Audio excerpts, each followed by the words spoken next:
Good evening, everyone, and welcome to tonight's Ordinary Council meeting on the 14th of May 2025, and I declare this meeting open at 6 p.m. Welcome to all of those in the gallery and those watching online. The City of Swan acknowledges the traditional custodians of this region, the Whadjuk people of the Noongar Nation, and their continuing connection to the land, waters and community, and we pay our respects to elders past, present and their descendants. The terms and conditions of entry into this meeting are posted on the door as you enter, and please ensure that you've read them prior to attending this meeting, and also please abide by them. We have all council members in attendance, and we have a leave of absence from Councillor Henderson and Councillor McCulloch.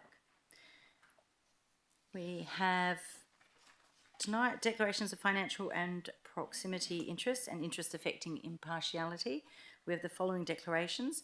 Mr. Stephen Kane declared an impartiality interest in item 14.3.2 S76, the ministerial order to initiate proposed amendment to 214 to local planning scheme number 17, and that's to add transport depot as an additional use on lot 812 number 55, Vale Road, Hazelmere, LPS 17-214, as his son is employed by Planning Solutions. Are there any councillors that need to submit a declaration of interest? No. If there is, please just hand that up to the CEO. Move to part 5, public question time. So questions and answers are recorded in the minutes of the meeting, and they may be summarised in accordance with the Local Government Administration Regulations of 1996. All questions received for this meeting have been answered and responded to and have been included in this schedule. All questions will be published in the minutes of this meeting also. So 5.1, we have answers to questions which were taken on notice, and we have had questions from Ms Viola Maripoda and Ms Jan Zek, and these have also been answered in the current agenda. For 5.2, questions relating to reports contained in the agenda. 5.2.1, questions of which due notice has been given. We had questions from Mr Robert Bradbury and Ms Jan Zek and Dr Fiona Ross, and you can see those also in the agenda there. That brings us to 5.2.2, which is questions without due notice, and that's for items in the agenda only. So we received questions from Ms Lynn Deering and Ms Catherine Dixon, and these have been forwarded to Ms Deering and to Ms Dixon.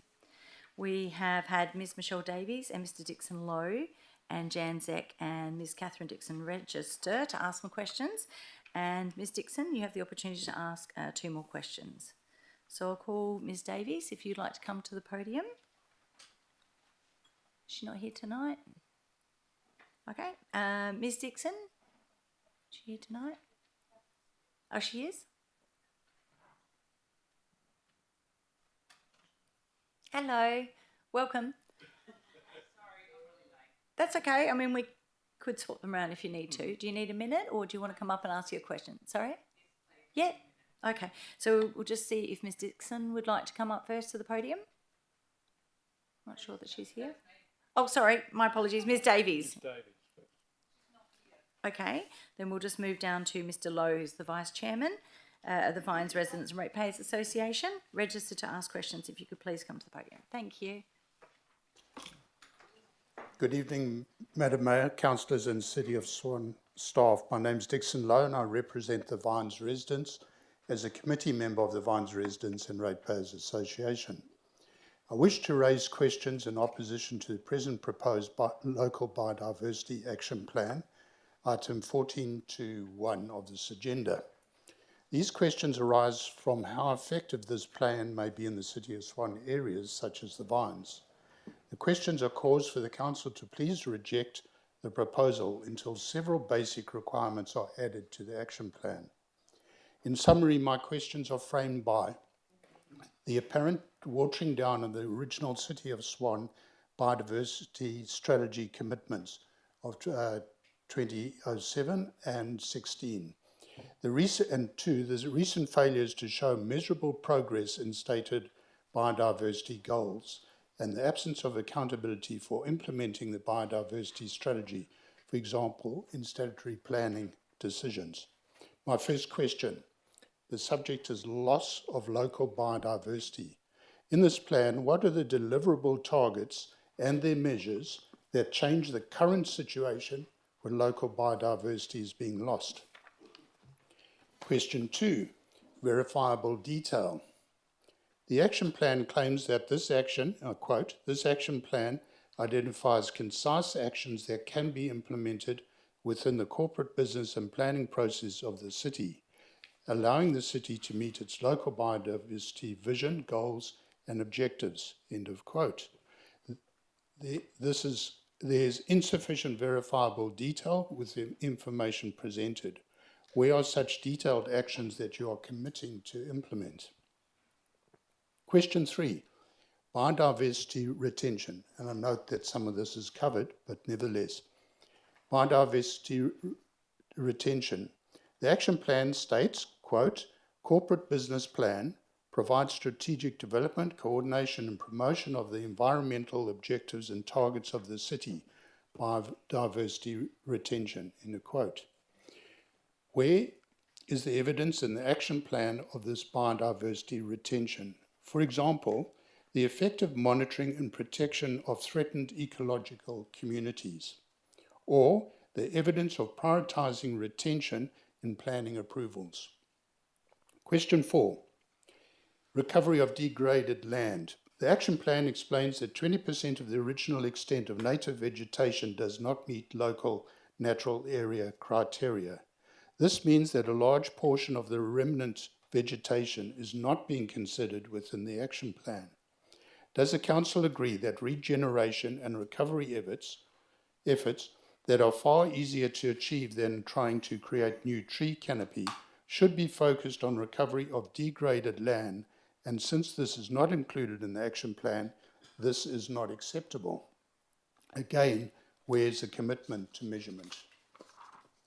Finally, question 5. Will the Council please reject this proposal until these basic requirements are added, with suitable, meaningful, measurable metrics included? Thank you. Thank you very much. Mr. van der Linde, if you'd like to respond. Thank you, Madam Mayor. Madam Mayor, I note that most of these questions have, in a different way, also been asked in some of the questions that's been responded to and it's been distributed in the schedule. Just in relation to Mr. Lowe's question relating to specifically how these actions can be reflected in statutory planning decisions and where that is addressed in the plan. I may just highlight to you, and for councillors' benefit, in the schedule on page 7 there is this diagram of that represents the the Sustainable Environmental Strategy Framework. Now, it's important to note that our environmental approach doesn't only get addressed through the Biodiversity Action Plan. The Sustainable Environmental Strategy has got 6 focus areas, which is water efficiency, water quality, carbon reduction, biodiversity retention, waste minimization, and climate adaptation. Now, under each of these focus areas, we've got implementation plans. Within the biodiversity retention focus area, we do have the local biodiversity plan, which is the plan, the subject of tonight's agenda, and there is also the urban forest plan. Council, remember that the underlying information to be able to address the biodiversity requires proper mapping. And that was a main focus of the work that was done in the biodiversity retention area. So that mapping, and the mapping is fully addressed in the discussion paper, which is part of the agenda, was identified by the collation of various layers of environmental criteria that made up local LNAs, the local natural areas. And for instance, question 3, how is threatened ecological communities covered? Threatened ecological community is one of the layers that's contained in the LNAs. So all the actions in the action plan that relates to and if you look at the actions, they really focus in a big way on processes and procedures to be put in place so that mapping information becomes available in the system for officers to be able to use. And as have been indicated in many of the questions and the submissions, the problem previously has been that we had a biodiversity strategy, but it wasn't properly implemented. So the focus of this action plan is basically on the 10 actions, which if you break it up in sub-actions, there's at least 41 actions in this. Actually, a lot of that focuses on putting processes and procedures in place. For instance, in the private landholder support is a system in place where we work with the landowners so that we share with them that mapping, that they become aware of the information, and that mapping can then be used when Phil receives a development application on that site to call it in and have that discussion with the applicant. In terms of biodiversity asset inspections, the mapping includes all that underlying detail for our officers when they manage our the reserves that we are responsible for. Then action 1.3, for instance, local planning policy, making sure that the local planning policies pick up the mapping that is now available to the public and officers to be used. Putting a scheme provision in place to create a conservation zone to protect those reserves that is identified for protection specifically. So in short, and then if you look at it all as a whole within the total system, we believe that if we implement the sustainable environmental framework as proposed there, of which this plan forms part of, it will be more effective than what we had. For instance, in relation to the natural ecological corridors, the corridors within the rural areas are all contained within this mapping. If you overlay it, the corridor was already in there. And in our urban forest plan, the areas have been identified and will be addressed through the structure planning processes. The corridors that we need to really give attention, which is covered in 1.9, is we'll have to look at how to link those areas within the urban areas with those LNAs in the rural areas to make sure there are connections. And in that regard, the action is worded in such a way that work, and there's a lot of work to be done there, but that will obviously entail working with the community and getting more information when that is done. Thank you very much, Mr. van der Linde. I'll ask if... No? I'm going to say through you, Madam Mayor, I've got a question of Leon. Is that okay to ask now? End. Yeah, Okay. thank you. So I'll ask Ms Dixon if she would like to come up. There you go. And you have 2 questions.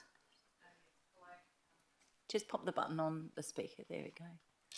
Hello, everyone. I'm Catherine. Just my first question.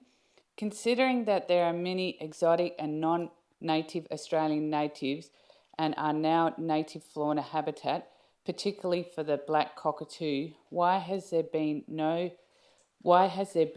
any mention of these in the local action plan? Sorry, first time I've been on a That's okay. microphone.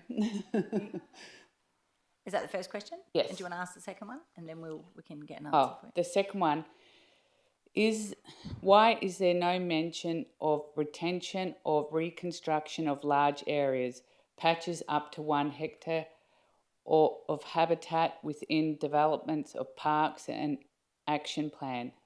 These are more effective than regular space trees, street trees.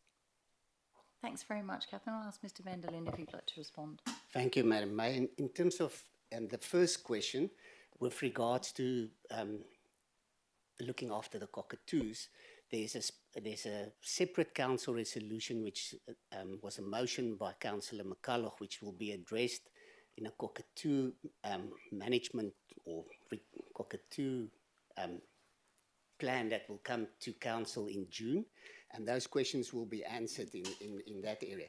Also, the plantings that are referred to will be in urban areas. So, and that I'll answer as part of the second question, which relates to parks within urban areas. Now, the parks within urban areas and that planting for cockatoos within the road reserves in the urban areas is addressed in our urban forest plan, which is not part of the subject of the report that is in front of you tonight. So there will be more detail about the cockatoos in the June council meeting, where there's a specific report around those issues. Okay, thank you very much for your questions and for those that you submitted as well. I'll ask, is there anyone in the gallery that's not registered wishing to ask a question relating to items that are in the agenda? Yep, the first one, just come to the podium and just introduce yourself. Excuse me, wasn't I supposed to be the next person? Sorry? Yeah, so we'll go through the first gentleman and then we'll come to you, Ms. Zach.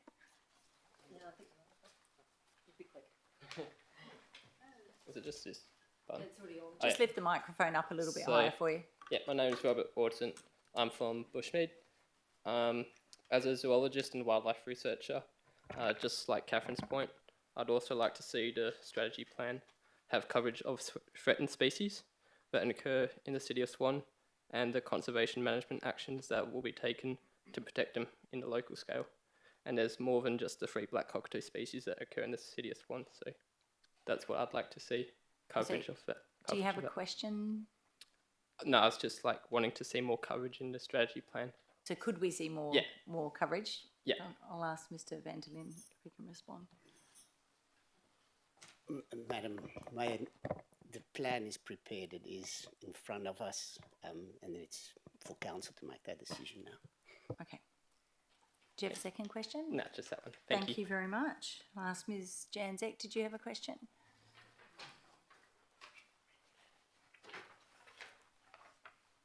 Thank you. Can I just ask, and this is not one of my questions, is this timer going down on the question time? No, so it's just your question. Oh, sorry, it is? Yeah, thank you. Pardon? Yeah, so we keep a time on how many people asking questions because we can run way over. Yes, I understand that. So why did Mr. Van der Linde then speak to the council and try to address the issues to them rather than asking the questions or answering the questions that were actually asked to the audience? Mr. Van der Linde responded in the best capacity that he had, so that's the response he had. Do you have a question you want to ask? I do. I have 5 questions, Okay. as I was told I could have. Planners and decision-making bodies do not get to pick and choose which legislative controls apply and which to ignore. They must all be applied to make them work without fear or favour. These are the laws of our land, and it is beholden on decision-making bodies and their agencies to apply them as intended. So why don't City of Swan strategic planning and operations reports inform council when proposals, strategies, action plans, etc. do not comply with these legislative controls? So that's your first question? That's my first question. Okay. Do you want to ask staff to respond after each one? Or do you want to go through your 5 questions? Well, as long as someone can keep track of them and they can answer them, yes, I'll go through all the questions. Would you like to respond after each one, Mr. Van der Linde? Yes, Madam Mayor, on this question, it relates to council items more broadly. It is correct what Mrs. Zek is saying. Those laws do apply, and those laws are addressed in council reports. Thank you. Your second question? When the 1,260 or so hectares of development in the City of Swan's growth corridor south of Nangara Road has been completed, an estimated 160,000 trees will have been removed. The EPA Environmental Guidance for Planning and Development Guidance Statement number 33, referenced in the Local Biodiversity Action Plan discussion paper, amongst state legislation and regulations as relevant to the biodiversity in the city, gives warnings such as substantial public and private funds and community and government effort have been spent on environmental repair projects following the excessive removal of native vegetation, and many problems caused by clearing have proven intractable.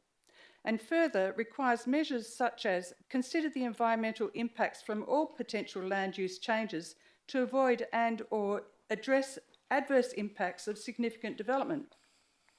Why aren't there actions within the local biodiversity action plan to address mitigation and or amelioration of current impacts resulting from substantial tree and biodiversity loss and rising groundwater?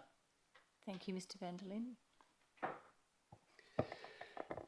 Madam Mayor, all those issues are addressed through the structure planning processes when new urban areas are assessed. So on the basis that it's addressed in that area of our environmental focus areas, that's the reason why it's not mentioned here. You have a third question? Madam Mayor, we've gone 15 minutes, so either if you ruled or do I need to move the motion? Move the motion. I'm happy to move the motion 4.2 subsection 4 Thank that you. we go for another 10 minutes Yes. as required. Those in favour? Councillor Catalano, Councillor Singh. So you need a seconder? Oh, sorry, seconder? Councillor Miles. So those in favour? Councillor Catalano, Councillor Singh, Councillor Oringo, is everyone? I think. Do you want me to still call them out? Just carried. Okay, so it's carried unanimously. So we'll continue the questions for another 10 minutes. Can I ask, outside of the time that the extra time that we've got, does that encompass all of the questions this evening, the ones on items on the agenda and those not on the agenda? Yes. Okay, well, I won't ask any more questions and I'll allow some of the other people to ask questions. Okay, thank you. So then we will ask, is there anyone else in the gallery again that is not registered wishing to ask a question in relation to items in the agenda? No? Okay, so we'll move to 5.3, which is other questions. Sorry. Oh, sorry, I couldn't hear. Thank you. If you'd like to come to the podium and ask a question and introduce yourself. Sorry, I've just got a question that I asked questions, but I don't feel they've been answered. So can I check the answer? If they've already been put into the agenda, then it has to be a new question. But we can ask for clarification from staff after about that, if you like. Okay. So I have a separate question. Yep, if you'd like to come to the podium and just introduce yourself and then where you're from.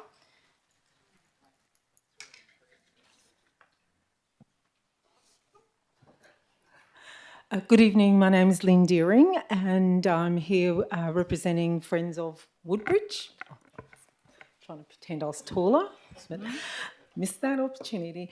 So, so I'm representing Friends of Woodbridge Bushlands, and one of the questions we have for Leon van der Linden is, can you clarify how you will use the, my question refers to the local biodiversity action plan.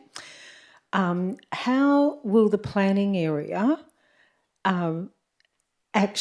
how will the planning area's actions interact with the action plan, the biodiversity action plan, and as a useful tool beyond the mapping? Because it seems to be that the action plan is being used, focused heavily on the mapping as against the saving, protection, preservation of the biodiversity within our city. And so I want to understand, how does planning use this biodiversity action plan and how do you relate to it? And do you feel that it will actually guide and improve the planning processes in your area? Thank you. Okay. Mr van der Linden. Madam Mayor, the biodiversity action plan, specifically in relation to planning applications, as an example, on a rural lot, if somebody submits an application for a development application for a house and a shed, and when the application is assessed and that it shows that development is proposed within a local development, the local natural area, the biodiversity inspection will be triggered, through at that stage, so the detail of the local natural area will be looked at, and the action by the planners will be to negotiate the best outcome on that lot to not impact the vegetation and the other environmental assets that's been identified within that local natural area. So it will ensure that the shed is, where possible, not built within that local natural area. Noting that some rural lots will totally fall within a local natural area. So that is in essence how it will work. That will require a lot of training and workshops with our staff once this plan is adopted and once the policies are updated to reflect that mapping. Remembering that the mapping underlying, you'll see a map, but there are about 11 layers with more detail of what made up that map. So in achieving the best outcome, in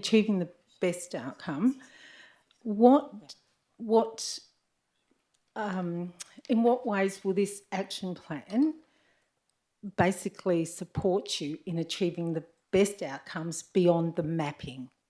So in its current form, right, how will it actually guide and inform you beyond the mapping? So you seem to be using the mapping as a way to, to guide some of the decision making, but this document, its purpose is to inform, guide, report, monitor this document. So I'm wondering how the document actually fulfills its purpose. Thank you. Thank you. And that was the fifth question. Thanks very much, Mr. van der Lee. Madam Mayor, I think if you look at these actions, each of these actions entail further, well, not all of them, but they entail further work to be done. And through there's priority, and again, everything in biodiversity relates, unfortunately, to the mapping, which is made up by those layers, and the detail within those layers provide information that you use in determining priorities, and that is where the guidance will be. But and for each area, it will be different. It will be different on council managed land compared to rural land in private ownership, and then in reserve that's already reserved and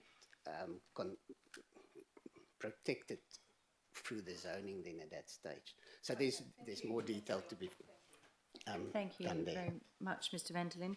I'm going to move to 5.3, which is other questions to items not contained in the agenda. We have got room for one more if we're quick. But you've got to run out of time. Yeah. So, I know, but we've already used one. You have 4 minutes. Got 3 minutes left. Got 13 minutes maximum.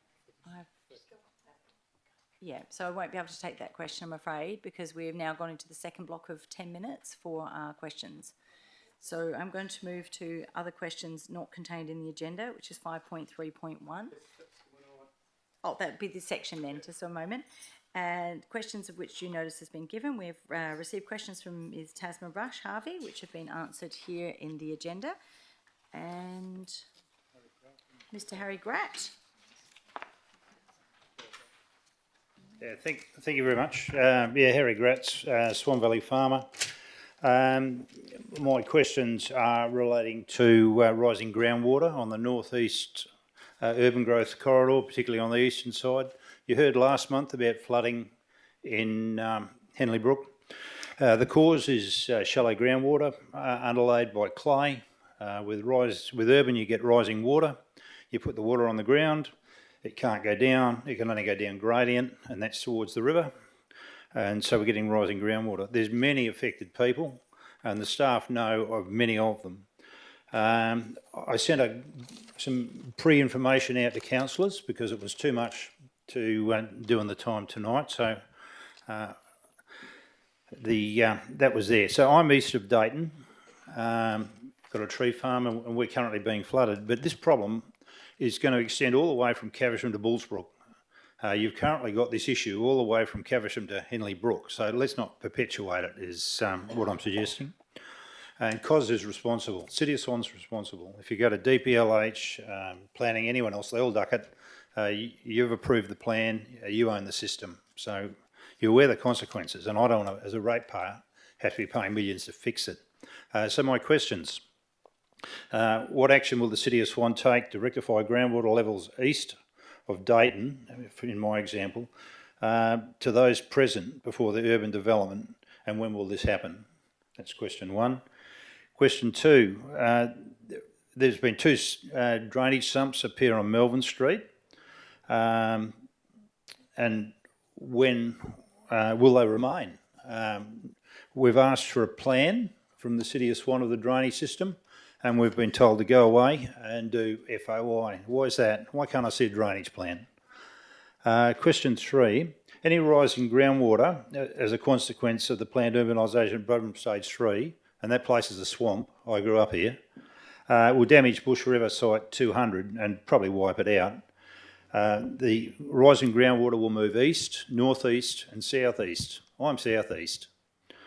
What is being done to ensure the potential rise in groundwater will be avoided by appropriate drainage to protect bushland and property owners?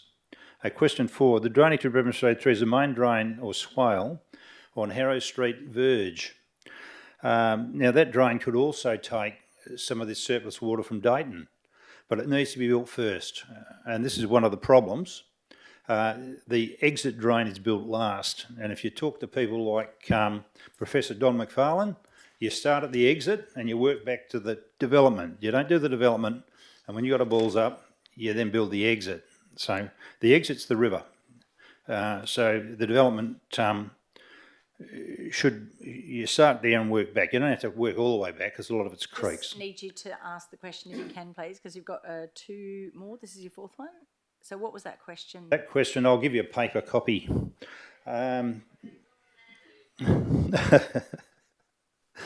So can that drain be built now? Okay. And then take water from Dayton to overcome our current problem? 5th question, this rise in groundwater is what we call new water, and it can be used for managed aquifer recharge.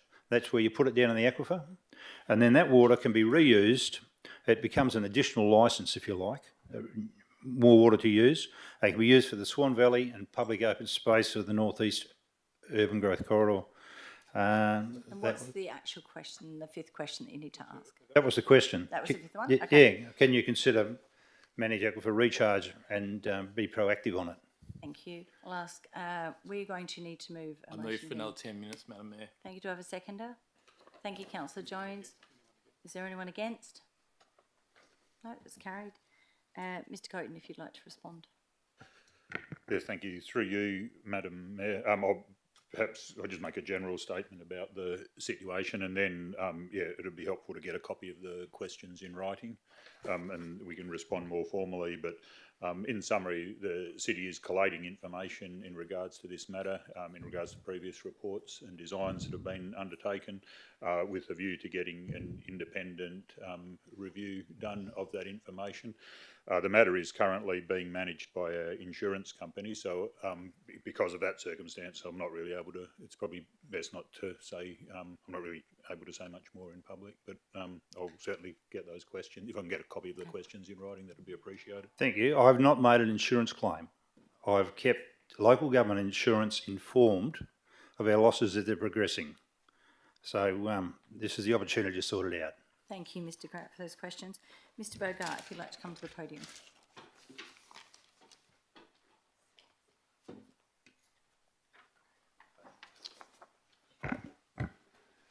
Question 1. Does the City of Swan have a street tree register or a tree register in general? And if it has, why is it not available on Intramaps? The reason that I asked this is because this has been raised for quite a few years at the annual electors meeting, and I haven't seen any action yet. The advantage of a public register is on Intramaps is that people can look at it and they might see a change, and then they can inform staff, and the database can be updated. It exists. Tree residues. Do you have a second question, or would you like Mr. Coaten to respond to that? No, this is just a background of the question. Are we just going to have questions because we're going to run out of time for the other people that are here in the gallery? So, Okay. In March, the council adopted a motion to carry out environmental survey on the full alignment of Henley Brook Avenue. A part of that motion was to have the involvement of the Urban Bushland Council and the Swan Valley Ratepayers Association to help with the terms of reference. It's 2 months later now and we haven't heard anything yet.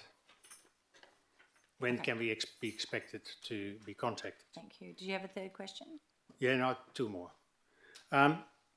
Does the City of Swan accept that native vegetation needs to be preserved because the plan for the local diversity plan doesn't really address those issues properly? And then there is a question that in 2024, the ratepayers offered to be part of a working party regarding fire breaks because there were issues that were raised on the various ways, and we haven't heard anything. Okay. And do you have a fifth question, or would you like staff No, to no, respond? just 4. 4 is enough. Okay. Tonight. Mr. Coaten? Yes, through you, Madam Mayor. Again, if we could get a copy of the questions in writing, it would be appreciated. But in relation to the tree register, the city doesn't have a tree register. I believe Mr. Van der Linden may be able to correct me, but I believe that was one of the actions in the urban forest plan to investigate that matter. And he's nodding his head, so that would be correct. In relation to the environmental, the study on Henley Brook Avenue, staff are currently working on preparing the documentation for that. And yes, we will be contacting the groups. I don't have an exact time yet, but we are trying to do it as a priority along with our other work. And I think the third question. It was just a general question about the biodiversity plan, which Regarding biodiversity. Does the City of Swan, was it City of Swan regard? What was your question? Except that native vegetation needs to be preserved. Mr. Van der Linden? Yes. Yes. Okay. Last one was fire breaks. Mr. Bishop, thanks.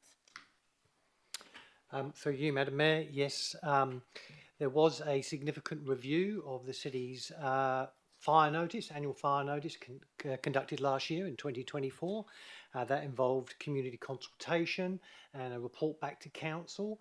As a result of that feedback from the community, the fire notice was amended.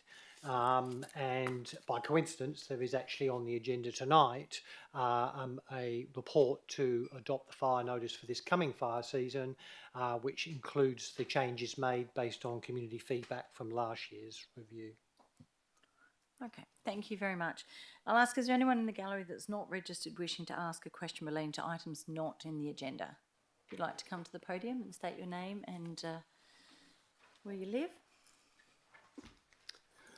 Kim Ward, I'm Warden at St Matthew's Parish, Guildford, Anglican Church in the Square. And the question relates to the Guildford Medieval Fair, which is occurring on May 18th.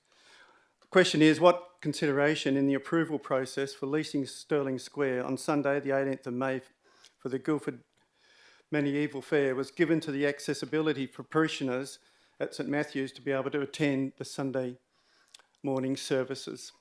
Thank you very much for your question, Mr. Ward. I'll ask Dr. Sarah McQuaid to answer, to respond. Thank you, through you, Madam Mayor. Thank you for the question.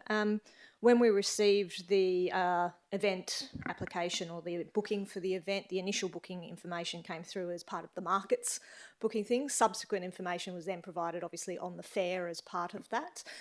Traffic management plan seeks to take into consideration the access and the egress of all parties in and around the area.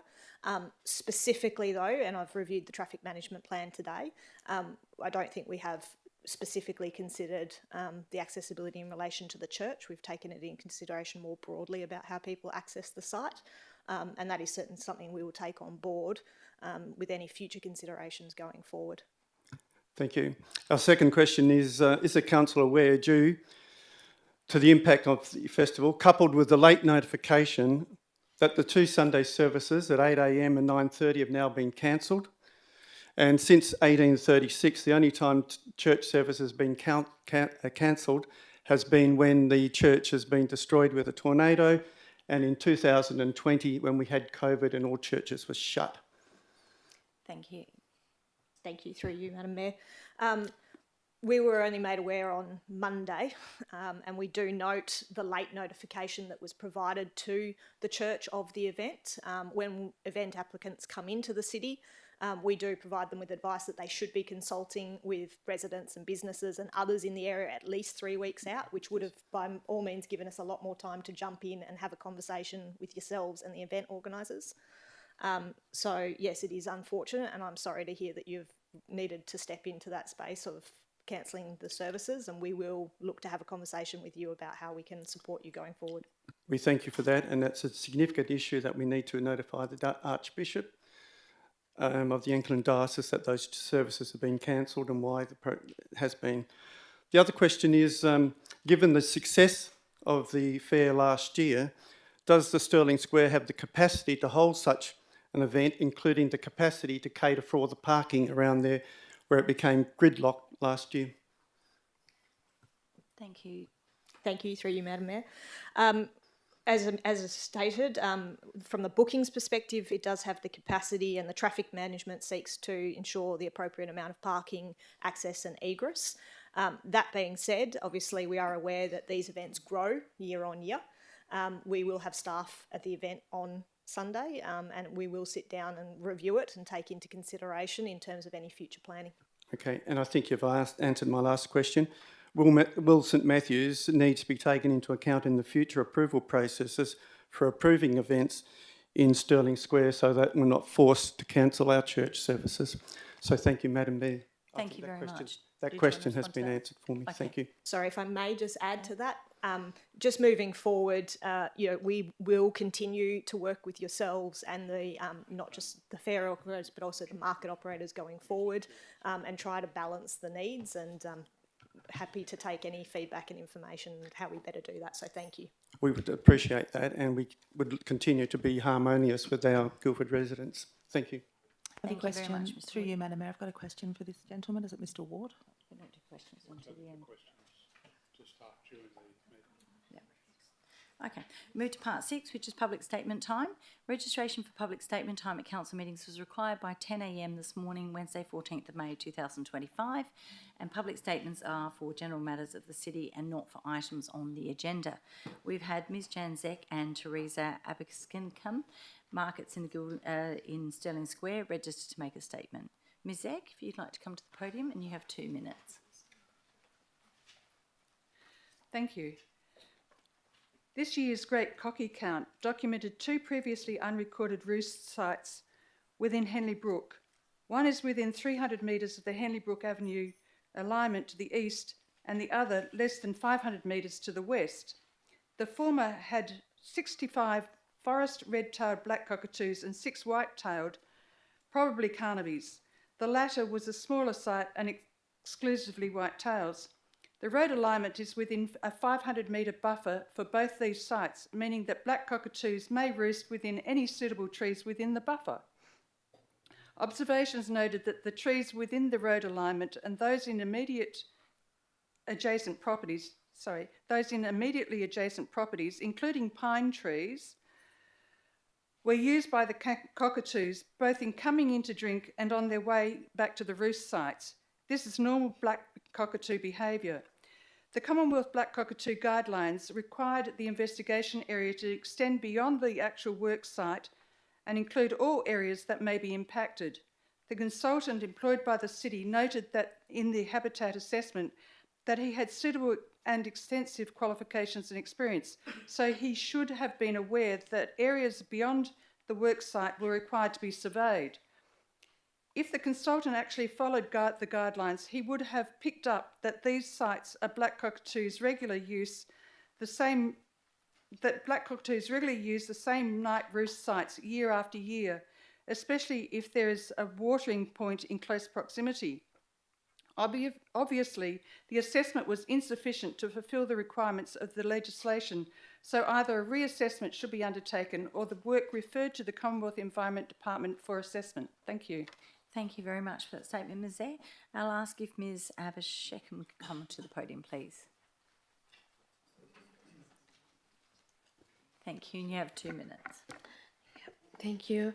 Dear Madam Mayor and Council members, thank you for allowing me the opportunity to address everyone here today. I wish to discuss the recent decision to hold the Medieval Fair being held at Stirling Square Markets, which will require the temporary closure of Guildford Anglican Church. Also the cancellation of next Sunday's service, which has happened for the 3rd time in history since the church has started operating in the town of Guildford. Established in the mid-1800s, Guildford Anglican Church stands as a vital pillar of community, characterized by its stunning Gothic architecture and rich history. For over a century, it has provided a space for reflection, worship, and community engagement. The church's active participation in charitable endeavors and local events highlights its essential role in fostering a sense of belonging and support among residents of Guildford. While we appreciate the excitement surrounding the medieval fair, it is important to recognize that the church's grounds are not adequately equipped to accommodate the anticipated influx of visitors and the lively activities associated with the event. This temporary closure not only affects the central mission of the church, but also disrupts the spiritual well-being of our parishioners who rely on this sacred space for solace and community connection. I propose that we consider relocating the festival to a more appropriate avenue, such as Weep Park or Lilac Hill or the grounds of Guildford School, which can better handle the festivities without compromising the church's mission. By making this adjustment, we can preserve the historical significance of Guildford Anglican Church while still celebrating the communal spirit that the festival embodies. I urge the Council humbly to thoughtfully evaluate this proposal, as finding a harmonious solution that allows both the festival and the church to flourish would exemplify the resilience and unity of our community. Thank you for your consideration, and I hopefully await your positive response. Thank you very much, Mr. Abishekam. Move to part 7, which is petitions. We've had a petition containing 47 signatures. It was presented at the Agenda Forum by Councillor Jones relating to the lack of parking at the Woodlake Community Centre in Ellenbrook.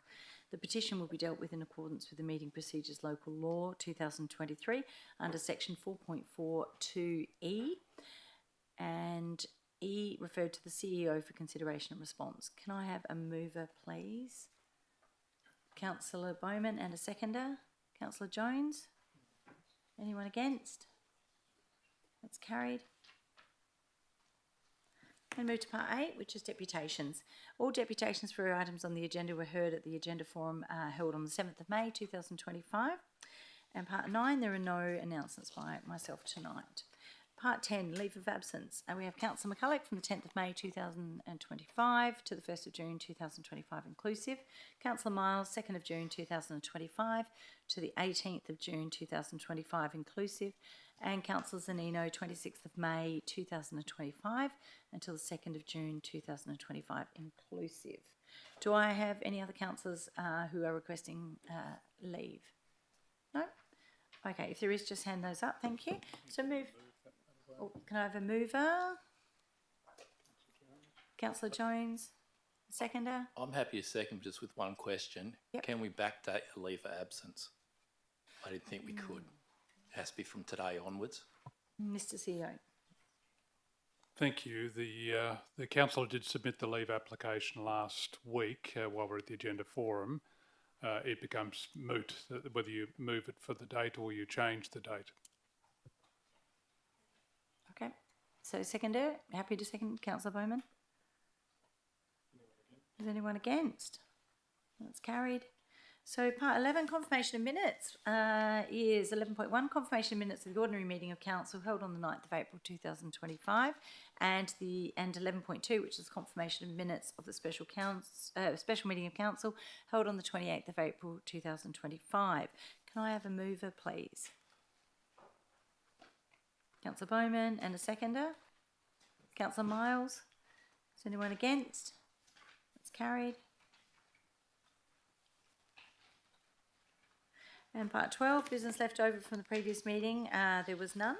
And part 13, so we move to adoption of those recommendations contained in items not withdrawn. So for the benefit of the community members observing the meeting, the council uses an en bloc method of decision making. This means that agenda items where council supports the officer recommendation are not debated separately. One vote is taken on all of the items and the officer recommendation is therefore the decision of council. The following items have not been withdrawn for individual consideration and will be dealt with the en bloc vote. Therefore, the officer recommendation will be the decision of council. So those items are 14.2.2, which is the Youth Services Operational Review, 14.3.1, proposed amendment number 3 to the Henley Brook Local Structure Plan, SWAN SP 2019/4/C, and 14.4.1, Fire Hazard Reduction Notice, 14.5.1, which is the Financial Management Report for the period ending 31st of March 2025, 14.5.2, List of Accounts Paid in March 2025, and 14.5.3, which is the change in basis of valuation. Can I have a mover, please? Councillor Jones, and a seconder. Councillor Miles. Is there anyone against? And that's carried. Thank you. Okay. So we move to part 15, which is reports withdrawn for debate or absolute majority vote required. The following reports have been withdrawn for debate or have absolute majority vote, which is in accordance with the Meeting Procedures Local Law 2023, and they'll be dealt with by council individually. The 14.2.1, adoption of the draft Local Biodiversity Action Plan, which is on page 7, proposed motion by Councillor Catalano. If you'd like to read out your alternate motion, please. Councillor Miles, if you could just turn that speaker off, please. Thanks. Thank you.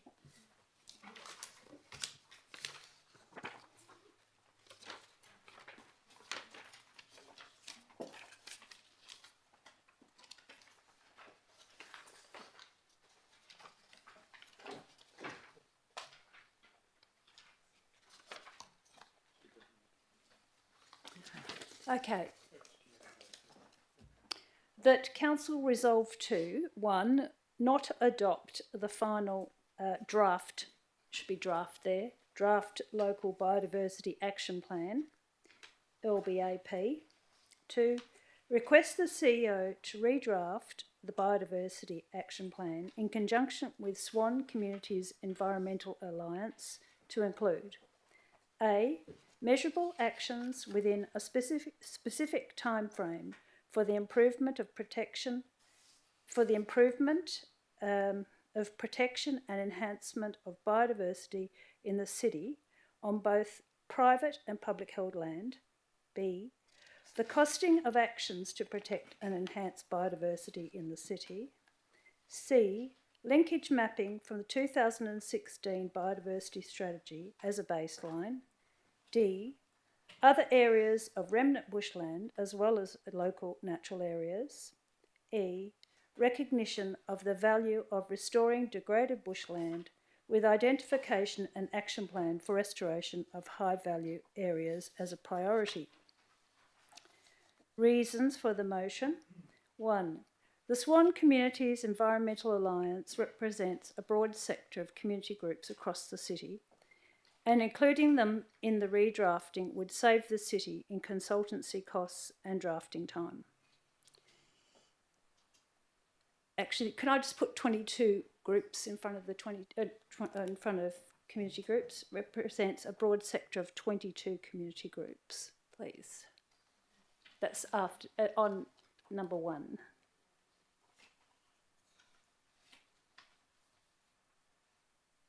Thank you. 2, the community has demonstrated in its submissions that it expects real measurable outcomes. 3, the action plan has to reflect the urgency of the community's expectation for biodiversity protection and enhancement to start now. 4, the inclusion of linkage mapping from the 2016 biodiversity strategy will provide a baseline for the development of the ecological linkages across the city as is expected by the community, and save the city in time and costs. 5. Loss of so much of the LGA bushland, local government area bushland, I think it must be, to date, requires other remnant bushland to be now included in the Biodiversity Action Plan so that linkages can be established as the community has submitted. 6. The action plan should comply with all current Western Australian, state and Commonwealth legislation and guidance instruments. Thank you very much, Councillor Catalano. I'll ask, do I have a seconder? Actually, I've got a question. Sorry? Can I Hang on a ask a minute. Do we have a second or a question first? Question first, Councillor Prodovnik. Yeah, I wanted to ask Leon, just because he responded before. So my question is to Leon. What's your response to the option of continuing to work with these groups before the draft of the diversity plan is ratified by council? How could this be beneficial? Mr van der Leen.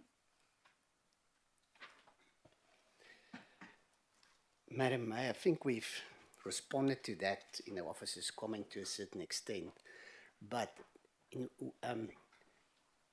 we believe that the action plan as it stands got actions in there that really focus on things that we have to change.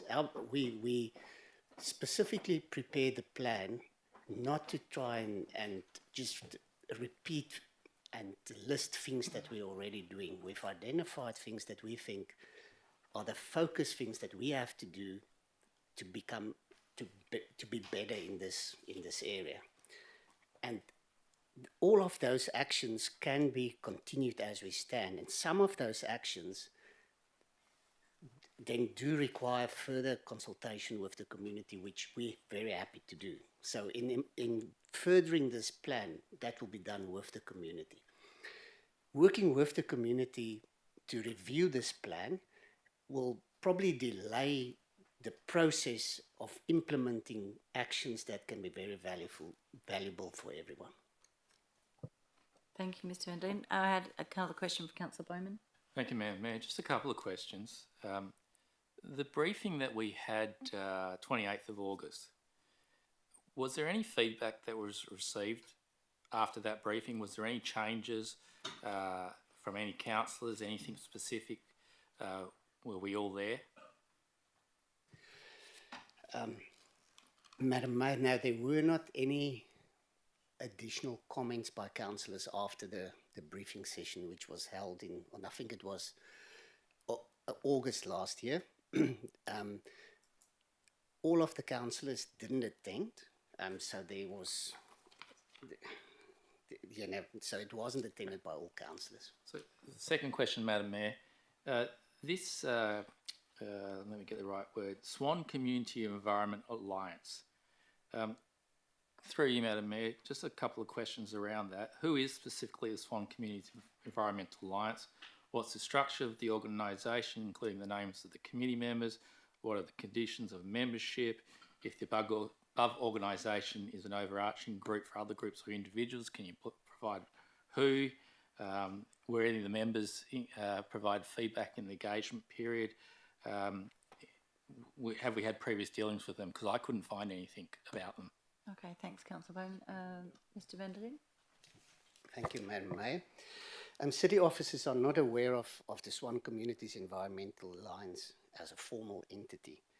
It is believed it could be a collaboration of small conservation entities or friends of groups and individuals, but it's unclear who they are. So, okay. Madam Mayor, can I move a procedural motion under 9.1b that the meeting proceed to the next item of business? And I'm happy to give the reason because I can't do a deferral motion. That's the best I can do. Okay, just one moment. I've just got to deal with this one for just one moment.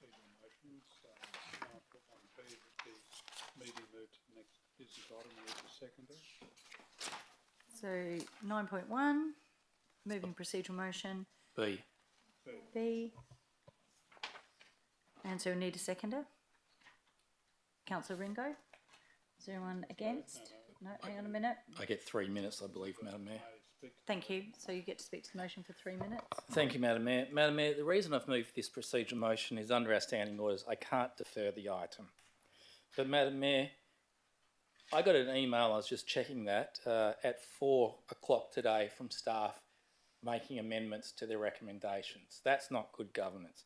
Madam Mayor, I don't know who this group is. I haven't got the information in front of me. But Madam Mayor, when I look at the submissions, and I'm not singling out anyone, but Rod Bradbury, Jan Zek, Fiona Odsent, Ross, Lynn Deering, they gave comprehensive submissions.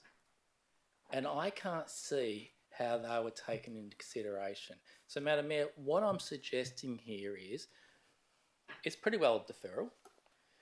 Officers then perhaps need to have a little bit of a look, take some of the feedback, maybe even talk to a few more people to see if this really is the best we can do, or if there are a few more changes that need to happen.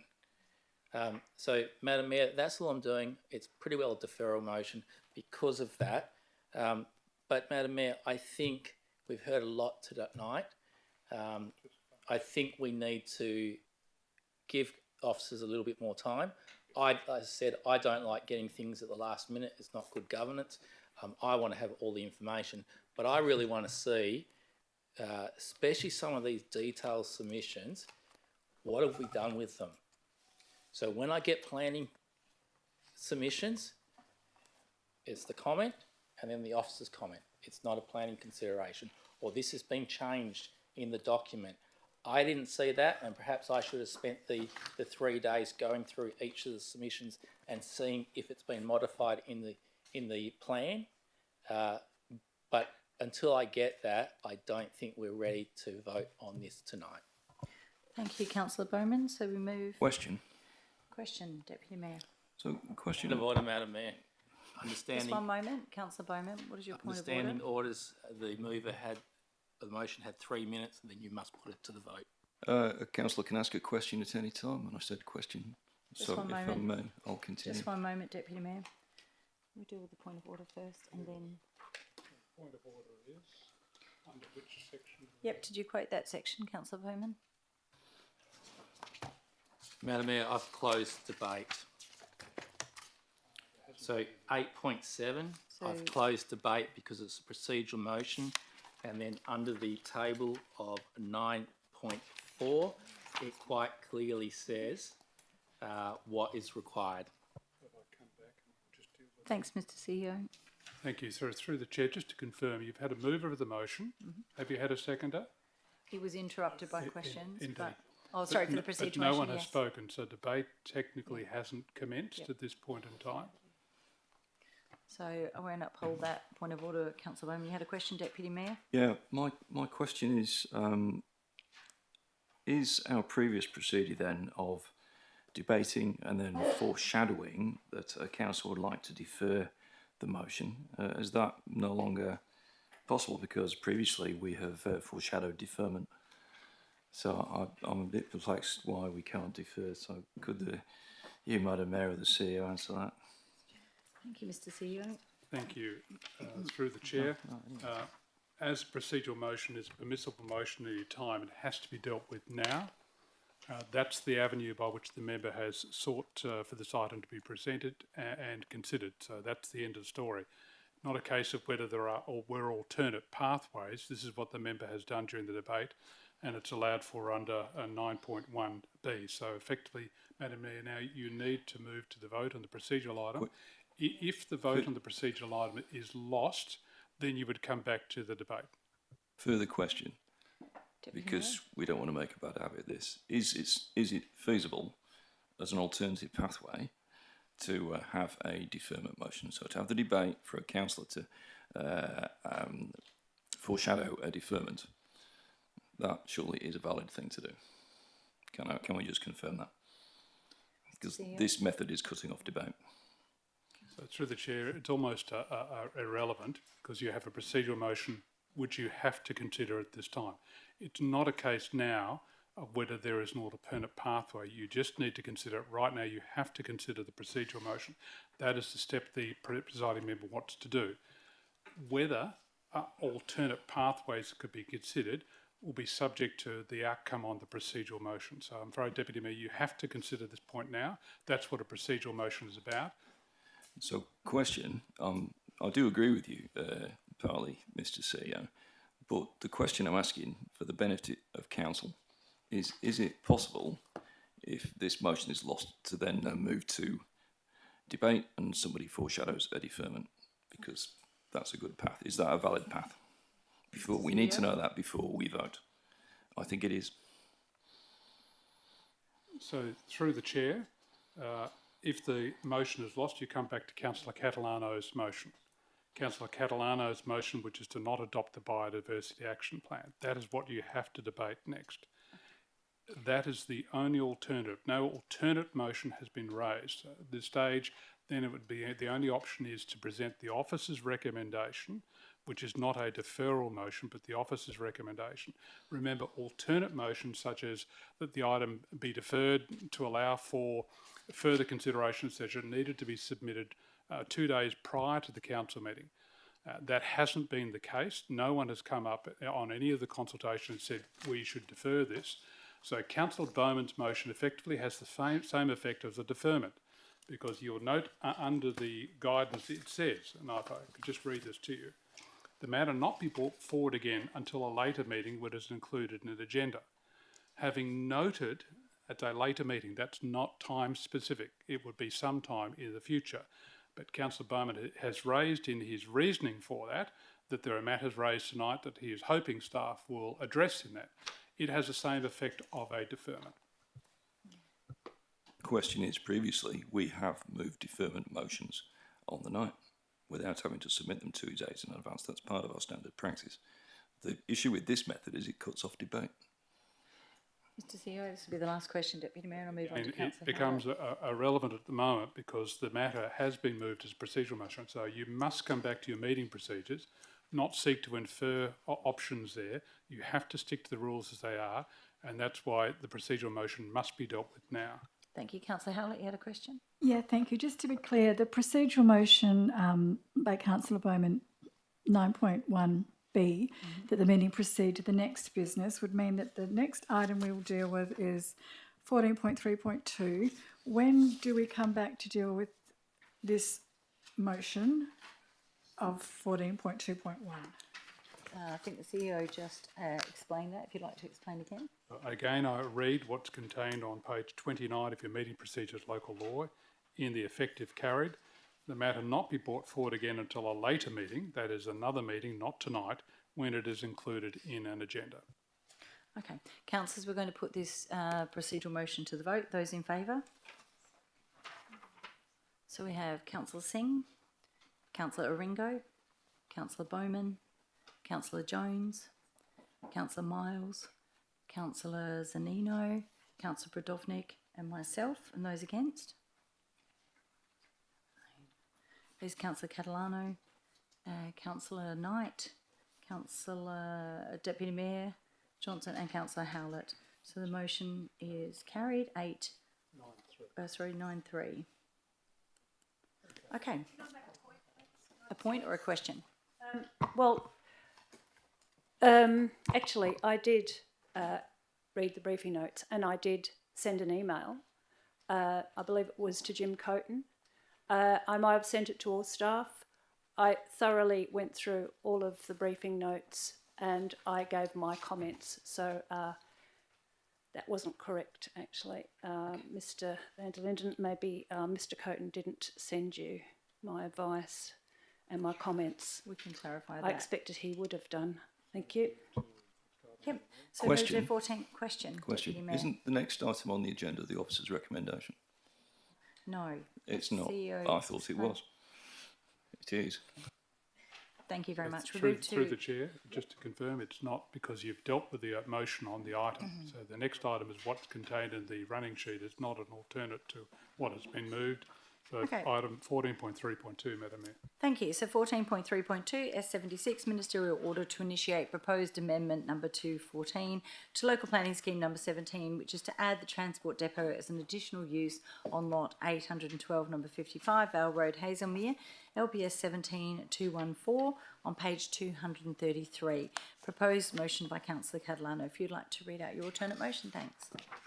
That the council resolved to 1. Not comply with the order made by the Minister for Planning pursuant to section 76(1) of the Planning and Development Act 2015, dated 5th of February 2025. 2. Accordingly inform the Western Australian Planning Commission and the Minister for Planning of the council's decision. Reasons for the motion. 1. Part of Lot 812 is identified under the Metropolitan Region Scheme Amendment Plan as land excluded from public purposes, Commonwealth Government and parks and recreation reservations, and from rural and industry zones, and included in Railways Reservation for the purposes of the future Midland Freight Rail realignment. 2. Approval of development of land set aside as a future railway reservation sets a precedent for similar development applications on other land reserved for the rail realignment. 3. Development on the land reserved for the rail realignment creates uncertainty in business and residential communities as to the future of the rail realignment in the following ways. A. As to whether the rail realignment will be moved east to a location in Bellevue, as has been recently proposed, or B. Whether the realignment of the freight rail away from Midland will continue to be supported by government. 4. Nothing has changed since Council resolved to not comply with the order in March 2025. Thank you, Councillor Catalano. Do I have a seconder? Councillor Howlett. Is anyone against? Do you wish to debate it? Thank you. Councillor Catalano.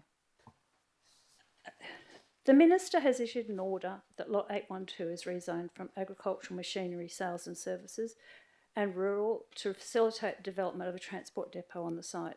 The Minister states that this is generally in keeping with the intent, planning, principles and recommendations of the North East Sub-Regional Planning Framework. What the Minister does not mention is that it is contradictory to the Metropolitan Region Scheme Amendment Plan, which excludes the land for industrial development, as it is an integral part of the railway reservation for the purposes of the future Midland Freight Rail realignment. The freight rail is to be removed out of Midland. Why is this important? Currently, the freight line bisects the Midland area from Bellevue to Woodbridge. It inhibits connectivity between the land north and south of the freight line in Midland. It's a major contributor to the ongoing traffic chaos experienced in Midland. While the land south of the rail alignment was the railway workshops, there was little demand. It was little demand for the north-south connectivity. Since the workshops closed and all that land has been developed, now we have a real demand for connectivity and a real reason for the freight line to be removed. We've got the hospital, we've got Clayton Street, we've got the siting of the new train station, closure of Helena Street crossing. It's really now a Premier's concern to get rid of that rail realignment. The existing freight rail line impedes connectivity. That's why the plans for the realignment were proposed and the land reserved to take freight rail out of Midland and into the Hazelmere industrial area, a more appropriate area for such infrastructure. This order is unusual. I haven't come across one in my time on council. I don't see a full explanation in the report or in the Minister's letter and supporting documents as to why development of Lot 812 will not A, set a precedent for similar development applications on other lands reserved in the rail realignment in Hazelmere, and B, create uncertainty in both business and residential communities. I have read the small print that there will be a condition that the transport depot use will expire within 6 months of the acquisition of the land for the rail alignment, should that ever happen. However, as was mentioned at the briefing session that we had back in March by the planning officer, no doubt the owner of the transport depot will want to charge a lot more for the land to be acquired for the rail realignment once it's developed. This is a feature of the Australian Constitution. Landowners are given fair remuneration for property compulsory acquired. That's okay for a one-off, but is it likely that other landowners will now follow suit? What does that mean? That means that we've got developed land that's going to cost a hell of a lot more than it currently does. Catalano, and that's your 3 minutes. I'll ask a seconder, Councillor Howlett. Thank you. Councillors, this proposed amendment had previously come before Council twice, and on both occasions we didn't approve it. For that reason, we must stay consistent and repeat the previous decisions of Council. Please support Councillor Catalano's motion to not comply with this order made by the Minister for Planning and remain consistent to the previous decisions of this Council. Thank you, Councillor Howlett. I'll ask, is anyone against? Councillor Miles. Thank you, Madam Mayor.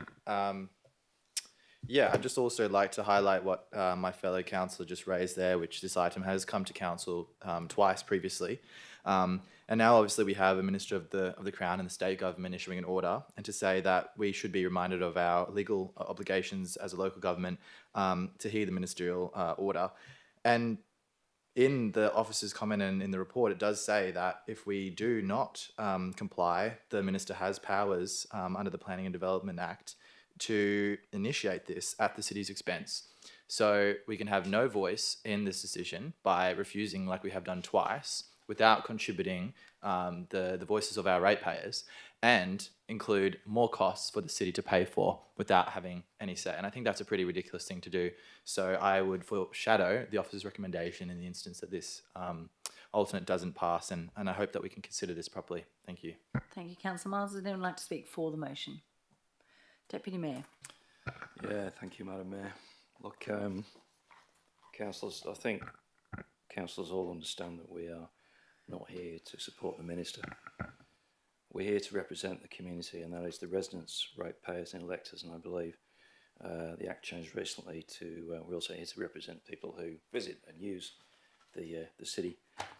So we need to remember what our role is. And secondly, I think we need to have some spine. The last time this was debated, Council voted unanimously against this development application, or scheme amendment rather.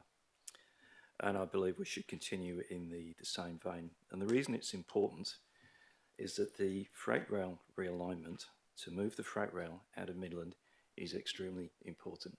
We need this because Midland is a strategic metropolitan centre. That freight rail realignment was approved, I think, in sometime between 2015 and 2017. It is a very challenging thing and a major piece of work for the state government to realign the freight rail. It takes many years to buy the land, and for that reason, a rail corridor has been established, and businesses are gradually being moved out of there. So to do the opposite thing, to put a transport depot on the alignment of the on the approved realignment of the Midland Freight Rail is the wrong thing to do. And we have to remember that ministers, I don't think this minister was recently elected as the Pope. He's not infallible. So it's reasonable for us councillors to assert ourselves, to represent our community and to say, no, we got it right the first two times, and we're going to continue to vote the same way. Thank you. Okay, Councillor Lynn would like to speak against the motion. And would like to speak for the motion. If you could just turn your microphone off, please, Deputy Mayor. Councillor Bowman. Thank you, Madam Mayor. Madam Mayor, I'm going to speak for the motion, but with a little bit of a disclaimer, and Councillor Miles mentioned it. I'm happy to support this motion of Councillor Catalano, but probably a buyer's beware. By doing this, the minister could pretty well say, we're not going to even give you a chance to provide feedback. So if we're all comfortable with that, we're all good. Now, Madam Mayor, I can't support the reasons for the motion because this is not to do the changes. This is purely to advertise. However, Madam Mayor, I agree with some of the comments, and it's not going to sit too well in our relationship with the state government. But every now and then, and just every now and then, when all of us, that doesn't happen too often, agreed on a direction, I think we've got it right. There wasn't one of us that questioned it previously. And here's the minister saying he knows best. Well, if he knows best, I agree with Councillor Johnson. sometimes you need to make a stance. Rarely should we do it, but this is one of those occasions when we need to make a stance and say, no, we haven't agreed. We've looked at it again. We haven't agreed. If you want to go out and advertise, you do it, not us. But please, councillors, and I'm supporting it with that disclaimer, this is a little bit risky because the minister could come back and say, you know what, and go off and do what he wants as well, and then we don't have any say. Thank you, Councillor Bowman. I'll ask, is anyone against the motion? Anyone like to speak for the motion? No, you're right to reply. Thank you. This has been to council just once before. Look, I've got legal obligations under the Local Government Act, and that is to make the right decisions, what I think are the right decisions for the ratepayers and the electors of this local authority. The minister can use his powers. I mean, go ahead and use them. Whether there's a risk, I mean, it seems to me that the risk is already there. It looks like reserved land is going to be developed, and then it looks like that the freight line may move to a very unpopular place next to Bushmead, as was proposed, or it may never happen. I mean, it looks like that risk is already there. So I think there's no better feedback than to send that message back to the minister, which is, no, sorry, we just don't support it. You go ahead, you do it. And I just felt that somehow the whole thing was slightly controlling and coercive, because if the minister can make the decision, then the minister wears the decision. Why am I being asked to make a decision that I don't agree with? I mean, I just feel that there's just no logic in that. I'm here to represent what I think are the best interests of the ratepayers. That includes commercial and residential, everybody, electors. And I think that we need to have that freight line. We need to have the land available for the freight line, and not to keep putting it off, or in fact for it never to happen, because the minister, for reasons that really are not all that clear, they aren't clear and they weren't really articulated to this council or in the report or anything like that, that suddenly now land that's reserved, albeit in the amendment plan, but it is reserved, it's been that way for a long time, that land is now going to be developed, is going to become much more costly, and that's probably going to be the reason why in the future we can't afford to put the freight line there, because we're going to have to purchase that land at developed land rate. And I think that was explained at the briefing session. So we've just got to make a stand. Sometime this council has to stand up to the minister. If the minister wants to make that decision, then the minister will wear the ramifications of it. I am not prepared to, and I would suggest that you, not accept the ramifications of that rather controlling advice. Thank you.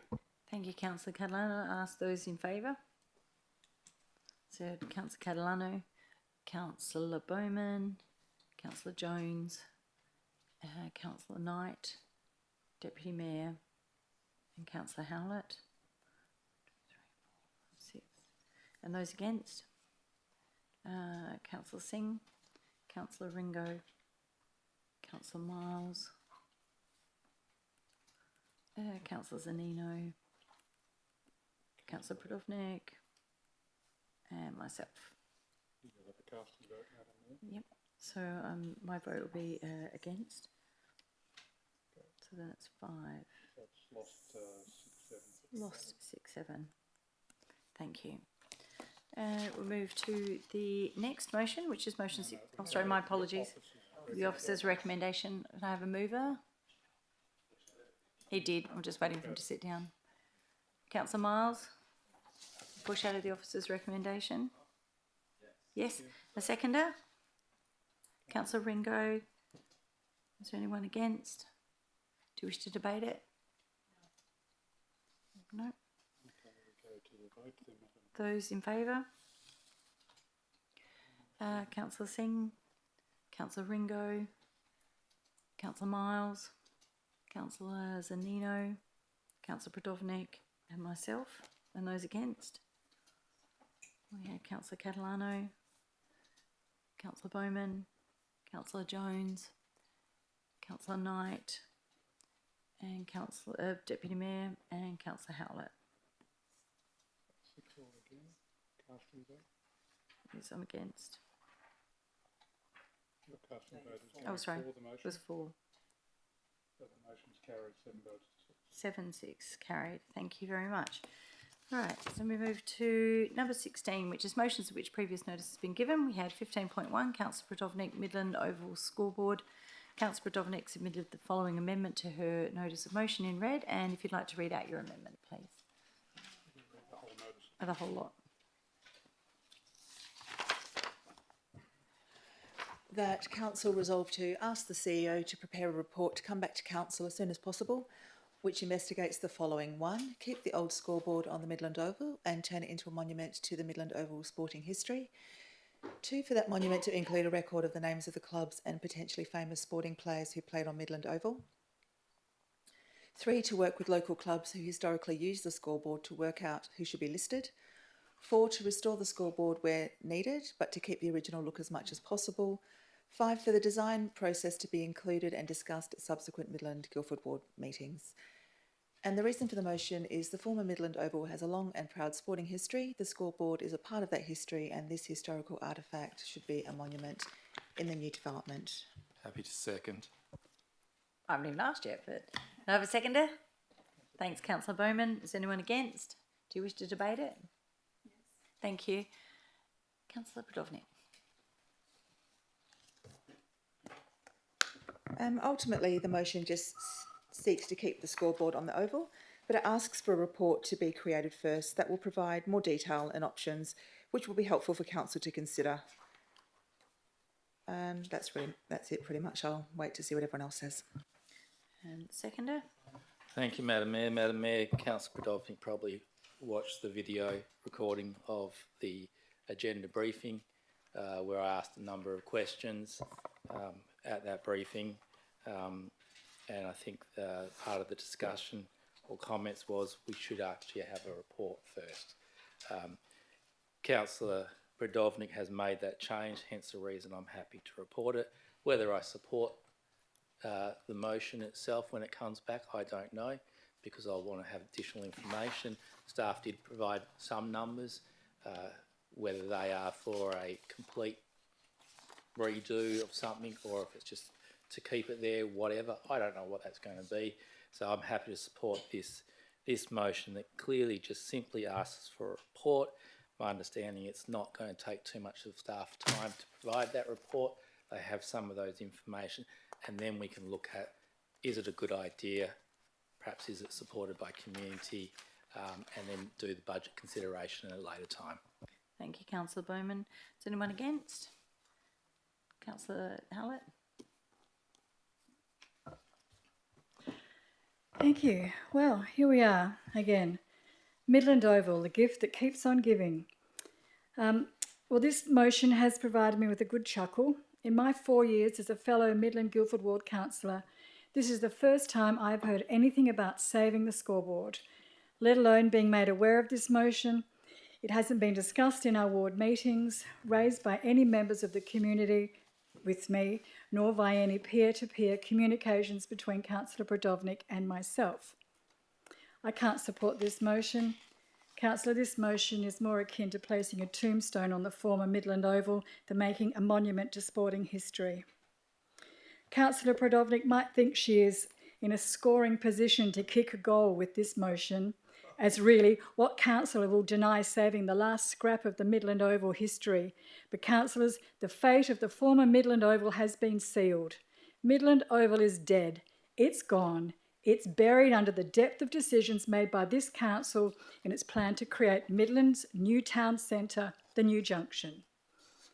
I am on the record and my consistent voting history confirms that when I ran for council, I campaigned on saving Midland Oval, for turning it into a central park. Point of order.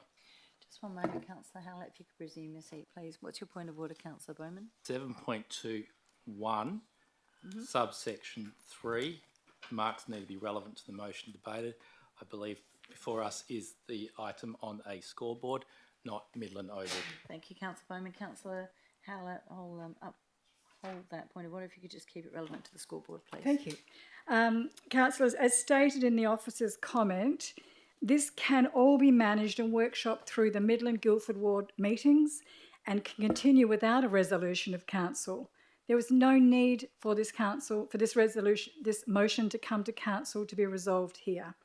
Councillor Prodovnik is lining up to kick a goal and score some points with the community with this motion to save the scoreboard. Councillor Prodovnik simply needs to put it on the agenda for our next Midland Guildford Ward meeting, of which we had one on Monday, and it certainly wasn't mentioned then. Thank you. Thank you. Would anyone like to speak for the motion? I have a question, please, Madam Mayor. Question? Madam Mayor, through you, I don't know if I'm allowed to, so I'll be guided by you. I would really like to ask Councillor Prodovnik, but I suppose I could ask staff. When Councillor Prodovnik put this notice of motion in, was she provided the comments before we all saw them in the agenda, or did she see the officer's comments at the same time as us? Mr. CEO? Thank you. No, she sees the officer's comments at the same time as we do. That's my understanding. There've not been advance copies provided to other parties. And so my second question was she told prior that she didn't need to do this notice of motion, i.e. did she have the luxury of being provided guidance by staff of the information that they've included in the officer's comment? And now, through the chair, this matter was raised by Councillor Prodovnik with me, and I did give her guidance on that earlier in the piece, that this could go to a ward meeting rather than come to council. That was clear guidance I gave her. On reflection, Councillor Prodovnik said she would rather put this motion to council, as the whole of council, but that was the only discussion we'd had at that time. Okay. And I'll ask now, anyone like to speak for the motion? Anyone like to speak against the motion? Deputy Mayor. Yeah, look, very briefly, councillors, it is a miracle that this scoreboard is still there. It is astounding, in my view. When I first saw the scoreboard on the edge of the oval, I thought, well, that'll be the first thing to be knocked over. You know, it may have an illustrious history, but it's just some brick and a blackboard. Who knows, it might have had Sir Gary Sober's score marked on it at one time. Sir Gary Sobers, of course, being one of the greatest cricketers of all time, so it's a wonderful thing that he actually played cricket on our oval. But the question arises, how is it that it has survived so late in the piece for over 10 years without being demolished? The simple answer is nobody wants to buy any land on the Midland Oval to build on it. That's the unfortunate situation. So we are able to save these things. And because we can save the scoreboard, well, I don't see why we can't save the whole oval, which is probably what we should have done in the first place.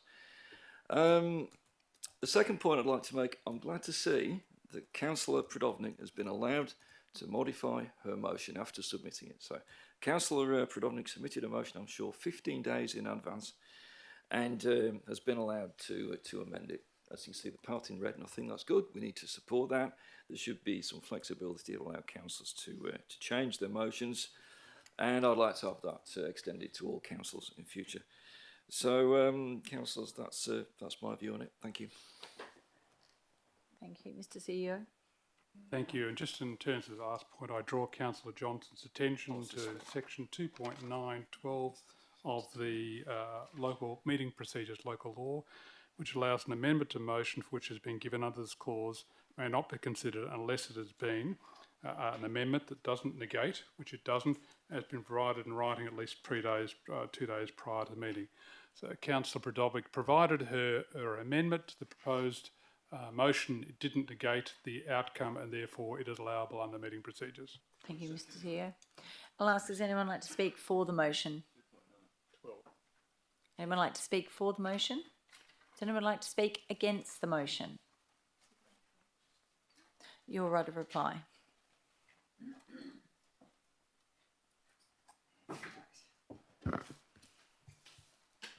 I just want to respond to a couple of things. I did have a discussion with the CEO, but there was a bit more discussed than the CEO has talked about tonight, and that's what prompted me to raise the motion. But I don't want to get drawn into that because that's not really what this motion's about.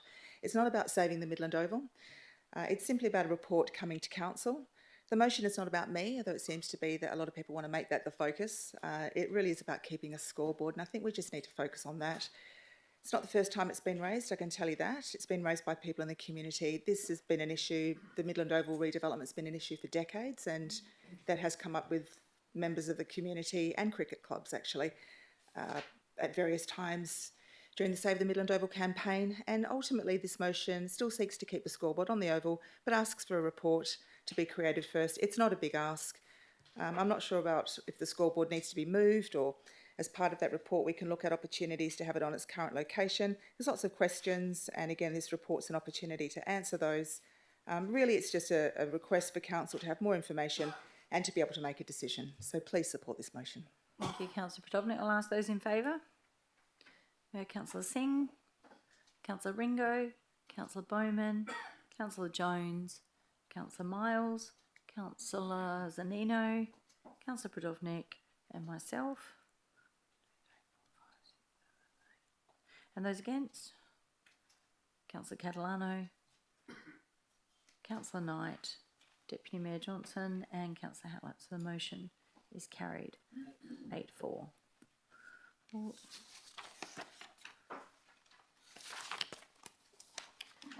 We move to part 17, confidential reports, which were nil, and part 18, notice of motions for consideration at the following meeting if given during the meeting. The deadline for submissions is 5 p.m. on Tuesday the 20th of May 2025. And that brings us to the conclusion of tonight's meeting. And thank you to those watching at home, to staff and to councillors. And I hereby close the meeting at 7:37 p.m.